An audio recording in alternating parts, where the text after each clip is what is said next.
Which type of chart or graph is right for your database or report design? Charts tell the story of information. They make abstract data complete, give us an intuitive grasp of pattern, and help us identify trends, make comparison, and track progress. As Henry D. Hubbard, creator of the periodic table of elements, said, there is a magic in graphs.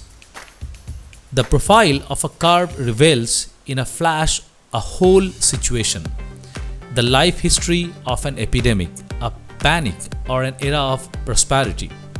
The curve informs the mind, awakens the imagination, convinces.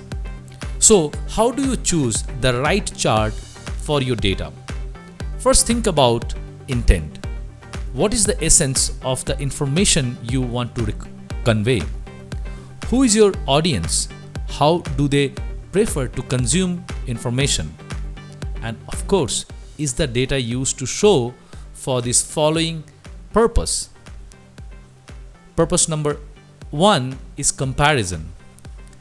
That means there is a difference or similarity between different values.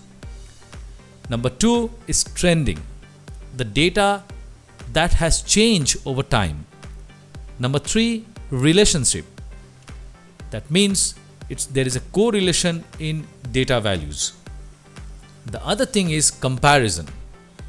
So relative makeup of a value, then distribution, volume distribution, and identification of outliers. Then metric, measuring progress at a glance. Then location, the value of geographical coordinate systems.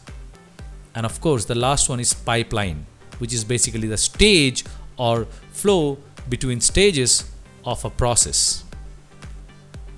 So how I basically start exploring these best practices. So as of now, I found that Salesforce Lightning Design System has amazing, best practices. When you design something for like B2B application or any dashboard or any report, I always suggest please visit Lightning Design System by Salesforce and navigate to the charts. There you can find they already put a lot of best practices that like what kind of charts you can use, and also what is the best practice to use them. For an example, this is a bar graph chart. Now, when they have already mentioned that do use a zero baseline to represent accurate data. Do not set the baseline to any number or other than 0, doing it so misrepresent the data. So that means never start from $100. You should always start from 0 value. Similarly, when you are doing it in horizontally, there also you should mention about your data in an accurate manner, right? So at the same way, they also represent that what kind of color code you should use. Like, do not use a single color, do use a single color to represent all values, compare against the same measure.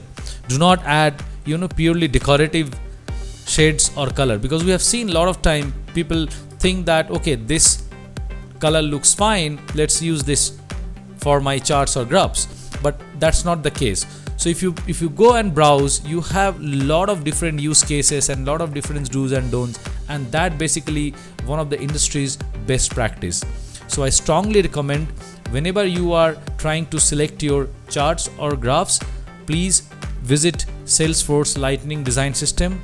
They already put a lot of effort to create these best practices. They have a huge team to do some research, and after that they came into this. This will definitely help you to prepare your dashboard in a meaningful way so that user can consume the data. So please let me know next time when you are designing your dashboard or report how you are coming up with. Hope this video is useful to you, and don't forget to like this video and don't forget to subscribe my channel.